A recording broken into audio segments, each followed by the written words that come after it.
بسم الله الرحمن الرحيم. الحمد لله الذي أنزل على عبده الكتاب ولم يجعل له عوجا قيما لينذر بأسا شديدا من لدنه ويبشر المؤمنين الذين يعملون الصالحات أن لهم أجرا حسنا ماكثين فيه أبدا وينذر الذين قالوا اتخذ الله ولدا ما لهم به من علم ولا لآبائهم كبرت كلمة تخرج من أفواههم إن يقولون إلا كذبا فلعلك باخع نفسك على آثارهم إن لم يؤمنوا بهذا الحديث أسفا إنا جعلنا ما على الأرض زينة لها لنبلوهم أيهم أحسن عملا وإنا لجاعلون ما عليها صعيدا جرزا أم حسبت أن أصحاب الكهف والرقيم كانوا من آياتنا عجبا إذ أوى الفتية إلى الكهف فقالوا ربنا آتنا من لدنك رحمة وهيئ لنا من أمرنا رشدا فضربنا على آذانهم في الكهف سنين عددا ثم بعثناهم لنعلم أي الحزبين أحصى لما لبثوا أمدا نحن نقص عليك نبأهم بالحق إنهم فتية آمنوا بربهم وزدناهم هدى وربطنا على قلوبهم إذ قاموا فقالوا ربنا رب السماوات والأرض لن ندعو من دونه إلها لقد قلنا إذا شططا هؤلاء قومنا اتخذوا من دونه آلهة لولا يأتون عليهم بسلطان بين فمن أظلم ممن افترى على الله كذبا وإذ اعتزلتموهم وما يعبدون إلا الله فأووا إلى الكهف ينشر لكم ربكم من رحمته ويهيئ لكم من أمركم مرفقا وترى الشمس إذا طلعت تزاور عن كهفهم ذات اليمين وإذا غربت تقرضهم ذات الشمال وهم في فجوة منه ذلك من آيات الله من يهد الله فهو المهتد ومن يضلل فلن تجد له وليا مرشدا وتحسبهم أيقاظا وهم رقود ونقلبهم ذات اليمين وذات الشمال وكلبهم باسط ذراعيه بالوصيد لو اطلعت عليهم لوليت منهم فرارا ولملئت منهم رعبا وكذلك بعثناهم ليتساءلوا بينهم قال قائل منهم كم لبثتم قالوا لبثنا يوما أو بعض يوم قالوا ربكم أعلم بما لبثتم فابعثوا أحدكم بورقكم هذه إلى المدينة فلينظر أيها أزكى طعاما فليأتكم برزق منه وليتلطف ولا يشعرن بكم أحدا إنهم إن يظهروا عليكم يرجموكم أو يعيدوكم في ملتهم ولن تفلحوا إذن أبدا وكذلك أعثرنا عليهم ليعلموا أن وعد الله حق وأن الساعة لا ريب فيها إذ يتنازعون بينهم أمرهم فقالوا ابنوا عليهم بنيانا ربهم أعلم بهم قال الذين غلبوا على أمرهم لنتخذن عليهم مسجدا سيقولون 3 رابعهم كلبهم ويقولون 5 سادسهم كلبهم رجما بالغيب ويقولون 7 وثامنهم كلبهم قل ربي أعلم بعدتهم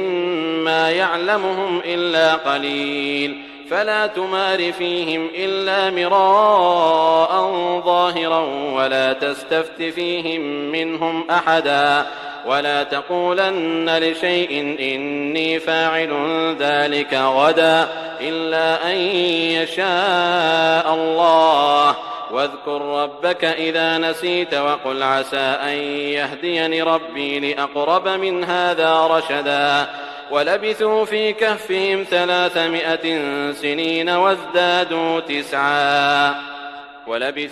كهفهم 300 سنين وازدادوا تسعا قل الله أعلم بما لبثوا له غيب السماوات والأرض أبصر به وأسمع ما لهم من دونه من ولي ولا يشرك في حكمه أحدا واتل ما أوحي إليك من كتاب ربك لا مبدل لكلماته ولن تجد من دونه ملتحدا واصبر نفسك مع الذين يدعون ربهم بالغداة والعشي يريدون وجهه ولا تعد عيناك عنهم تريد زينة الحياة الدنيا ولا تطع من أغفلنا قلبه عن ذكرنا واتبع هواه وكان أمره فرطا وقل الحق من ربكم فمن شاء فليؤمن ومن شاء فليكفر إنا أعتدنا للظالمين نارا أحاط بهم سرادقها وإن يستغيثوا يغاثوا بماء كالمهل يشوي الوجوه بئس الشراب وساءت مرتفقا إن الذين آمنوا وعملوا الصالحات إنا لا نضيع أجر من أحسن عملا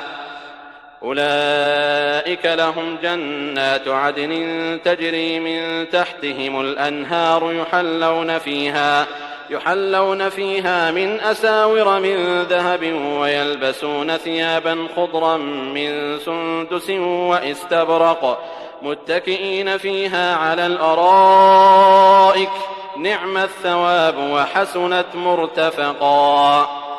واضرب لهم مثل الرجلين جعلنا لأحدهما جنتين من أعناب وحففناهما بنخل وجعلنا بينهما زرعا كلتا الجنتين آتت أكلها ولم تظلم منه شيئا وفجرنا خلالهما نهرا وكان له ثمر فقال لصاحبه وهو يحاوره أنا أكثر منك مالا وأعز نفرا ودخل جنته وهو ظالم لنفسه قال ما أظن أن تبيد هذه أبدا وما أظن الساعة قائمة ولئن رددت إلى ربي لأجدن خيرا منها منقلبا قال له صاحبه وهو يحاوره أكفرت بالذي خلقك من تراب ثم من نطفة ثم سواك رجلا لكن هو الله ربي ولا أشرك بربي أحدا ولولا إذ دخلت جنتك قلت ما شاء الله لا قوة إلا بالله إن ترني أنا أقل منك مالا وولدا فعسى ربي أن يؤتيني خيرا من جنتك ويرسل عليها حسبانا من السماء فتصبح صعيدا زلقا أو يصبح ماؤها غورا فلن تستطيع له طلبا وأحيط بثمره فأصبح يقلب كفيه على ما أنفق فيها وهي خاوية على عروشها ويقول يا ليتني لم أشرك بربي أحدا ولم تكن له فئة ينصرونه من دون الله وما كان منتصرا هنالك الولاية لله الحق هو خير ثوابا وخير عقبا واضرب لهم مثل الحياة الدنيا كماء إن أنزلناه من السماء فاختلط به نبات الأرض فأصبح هشيما تذروه الرياح وكان الله على كل شيء مقتدرا. المال والبنون زينة الحياة الدنيا والباقيات الصالحات خير عند ربك ثوابا وخير أملا. ويوم نسير الجبال وترى الأرض بارزة وحشرناهم فلم نغادر منهم أحدا وعرضوا على ربك صفا لقد جئتمونا كما خلقناكم أول مرة بل زعمتم أن لن نجعل لكم موعدا. ووضع الكتاب فترى المجرمين مشفقين مما فيه ويقولون يا ويلتنا ما لهذا الكتاب لا يغادر صغيرة ولا كبيرة إلا أحصاها ووجدوا ما عملوا حاضرا ولا يظلم ربك أحدا. وإذ قلنا للملائكة اسجدوا لآدم فسجدوا إلا إبليس كان من الجن ففسق عن أمر ربه أفتتخذونه وذريته أولياء من دوني وهم لكم عدو بئس للظالمين بدلا. ما أشهدتم خلق السماوات والأرض ولا خلق أنفسهم وما كنت متخذ المضلين عضدا. ويوم يقول نادوا شركائي الذين زعمتم فدعوهم فلم يستجيبوا لهم وجعلنا بينهم موبقا. ورأى المجرمون النار فظنوا أنهم مواقعوها ولم يجدوا عنها مصرفا. ولقد صرفنا في هذا القرآن للناس من كل مثل وكان الإنسان أكثر شيء جدلا. وما منع الناس أن يؤمنوا إذ جاءهم الهدى ويستغفروا ربهم إلا أن تأتيهم سنة الأولين أو يأتيهم العذاب قبلا. وما نرسل المرسلين إلا مبشرين ومنذرين ويجادل الذين كفروا بالباطل ليدحضوا به الحق واتخذوا آياتي وما أنذروا هزوا. ومن أظلم ممن ذكر بآيات ربه فأعرض عنها ونسي ما قدمت يداه إنا جعلنا على قلوبهم أكنة أن يفقهوه وفي آذانهم وقرا وإن تدعهم إلى الهدى فلن يهتدوا إذن أبدا. وربك الغفور ذو الرحمة لو يؤاخذهم بما كسبوا لعجل لهم العذاب بل لهم موعد لن يجدوا من دونه موئلا. وتلك القرى أهلكناهم لما ظلموا وجعلنا لمهلكهم موعدا. وإذ قال موسى لفتاه لا أبرح حتى أبلغ مجمع البحرين أو أمضي حقبا فلما بلغا مجمع بينهما نسيا حوتهما فاتخذ سبيله في البحر سربا. فلما جاوزا قال لفتاه آتنا غداءنا لقد لقينا من سفرنا هذا نصبا. قال أرأيت إذ أوينا إلى الصخرة فإني نسيت الحوت وما أنسانيه إلا الشيطان أن أذكره واتخذ سبيله في البحر عجبا. قال ذلك ما كنا نبغ فارتدا على آثارهما قصصا فوجدا عبدا من عبادنا آتيناه رحمة من عندنا وعلمناه من لدنا علما. قال له موسى هل أتبعك على أن تعلمني مما علمت رشدا قال إنك لن تستطيع معي صبرا وكيف تصبر على ما لم تحط به خبرا. قال ستجدني إن شاء الله صابرا ولا أعصي لك أمرا. قال فإن اتبعتني فلا تسألني عن شيء حتى أحدث لك منه ذكرا. فانطلقا حتى إذا ركبا في السفينة خرقها قال أخرقتها لتغرق أهلها لقد جئت شيئا إمرا قال ألم أقل إنك لن تستطيع معي صبرا قال لا تؤاخذني بما نسيت ولا ترهقني من أمري عسرا فانطلقا حتى إذا لقيا غلاما فقتله قال أقتلت نفسا زكية بغير نفس لقد جئت شيئا نكرا قال ألم أقل لك إنك لن تستطيع معي صبرا قال إن سألتك عن شيء بعدها فلا تصاحبني قد بلغت من لدني عذرا فانطلقا حتى إذا أتيا أهل قرية استطعما أهلها فأبوا أن يضيفوهما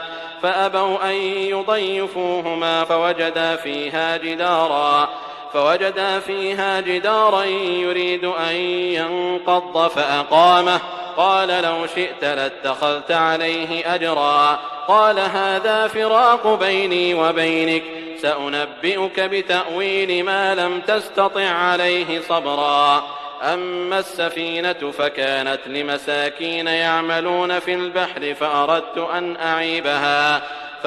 أن أعيبها وكان وراءهم ملك يأخذ كل سفينة غصبا وأما الغلام فكان أبواه مؤمنين فخشينا أن يرهقهما طغيانا وكفرا فأردنا أن يبدلهما ربهما خيرا منه زكاة وأقرب رحما وأما الجدار فكان لغلامين يتيمين في المدينة وكان تحته كنز لهما وكان أبوهما صالحا فأراد ربك أن يبلغا أشدهما ويستخرجا كنزهما رحمة من ربك وما فعلته عن أمري ذلك تأويل ما لم تسطع عليه صبرا ويسألونك عن ذي القرنين قل سأتلو عليكم منه ذكرا إنا مكنا له في الأرض وآتيناه من كل شيء سببا فأتبع سببا حتى إذا بلغ مغرب الشمس وجدها تغرب في عين حمئة ووجد عندها قوما قلنا يا ذا القرنين إما أن تعذب وإما أن تتخذ فيهم حسنا قال أما من ظلم فسوف نعذبه ثم يرد إلى ربه فيعذبه عذابا نكرا وأما من آمن وعمل صالحا فله جزاء الحسنى وسنقول له من أمرنا يسرا ثم أتبع سببا حتى إذا بلغ مطلع الشمس وجدها تطلع على قوم لم نجعل لهم من دونها سترا كذلك وقد أحطنا بما لديه خبرا ثم أتبع سببا حتى إذا بلغ بين السدين وجد من دونهما قوما لا يكادون يفقهون قولا قالوا يا ذا القرنين إن يأجوج ومأجوج مفسدون في الأرض فهل نجعل لك خرجا على أن تجعل بيننا وبينهم سدا قال ما مكني فيه ربي خير فأعينوني بقوة أجعل بينكم وبينهم ردما آتوني زبر الحديد حتى إذا ساوى بين الصدفين قال انفخوا حتى إذا جعله نارا قال آتوني أفرغ عليه قطرا فما استطاعوا أن يظهروه وما استطاعوا له نقبا قال هذا رحمة من ربي فإذا جاء وعد ربي جعله دكاء وكان وعد ربي حقا وتركنا بعضهم يومئذ يموج في بعض ونفخ في الصور فجمعناهم جمعا وعرضنا جهنم يومئذ للكافرين عرضا الذين كانت أعينهم في غطاء عن ذكري وكانوا لا يستطيعون سمعا أفحسب الذين كفروا أن يتخذوا عبادي من دوني أولياء إنا أعتدنا جهنم للكافرين نزلا قل هل ننبئكم بالأخسرين أعمالا الذين ضل سعيهم في الحياة الدنيا وهم يحسبون أنهم يحسنون صنعا أولئك الذين كفروا بآيات ربهم ولقائه فحبطت أعمالهم فلا نقيم لهم يوم القيامة وزنا ذلك جزاؤهم جهنم بما كفروا واتخذوا آياتي ورسلي هزوا إن الذين آمنوا وعملوا الصالحات كانت لهم جنات الفردوس نزلا خالدين فيها لا يبغون عنها حولا قل لو كان البحر مدادا لكلمات ربي لنفد البحر قبل أن تنفد كلمات ربي ولو جئنا بمثله مددا قل إنما أنا بشر مثلكم يوحى إلي أنما إلهكم إله واحد فمن كان يرجو لقاء ربه فليعمل عملا صالحا ولا يشرك بعبادة ربه أحدا.